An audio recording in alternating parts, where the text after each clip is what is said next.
Kusekuseni emkhukhwini ilapho ilanga liqeda ukuphuma, umoya uyaheleza kamnandi. uThabo usihlalele ngaphandle, usibhalela amaphupho akhe kwincwajana yakhe esindala.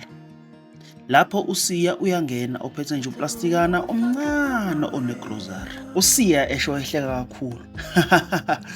Wena futhi nale ncwadi yakho njalo nje ubhalana namaphupho akho. Ucabanga ukuthi le ncwadi izokukhokhela irent? Thabo esholo phansi. Ya, ngelinye ilanga kuzokwenzeka. Siya, vuka Thabo, bheka nje eduze kwakho. Abantu bayahlupheka, futhi bazobe befe nje besihluphekela. uThabo, hayi bonke. Abanye abantu kumele belwe ukuze bephumelele. Ngilwe for ini? Ngoba imali ayikho, anginamathuba, no connection futhi nababekho. Ngokukholwa futhi nokusebenza kanzima Siya. uSiya eshongo laka. Ukukholwa nje akukaze nje kwaze kwafida abantu uThabo.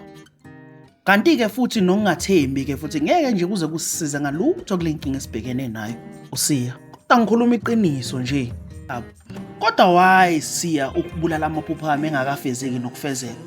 Angikhoni nje nokuphefumula uwe. uSiya ubukeke ekhathazekile. Uyazi yingani ngwazona amaphupho? Ingoba amaphupho ayaphoxana.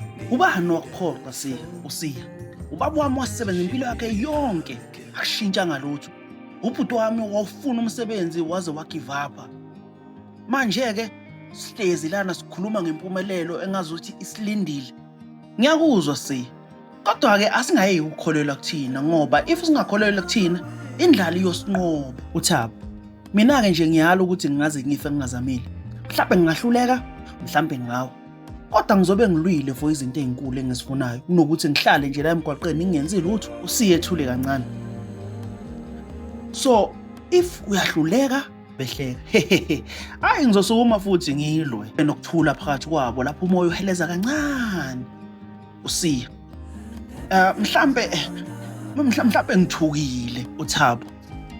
Yebo, sobabili ngokunjalo. uThabo enikeza isandla sakhe uSiya. Uyabona abangani, kumele kube yibona abaphushelana phambili, hayi ukuthi kube yithina esenza ukuthi omunye nomunye wethu ebuyele emumva. uSiya ehleka. So awushoke, ithini iphupho lakho vele? Yabona iphupho lami ukuthi ngihambe nje kule ndawo. Ngibuye sengiphumelele, sekunakho konke okungangisiza ukuthi ngishintshe impilo yami. Hayi abangani babonakala sebejabulile sebehamba after ingxoxo ababenayo.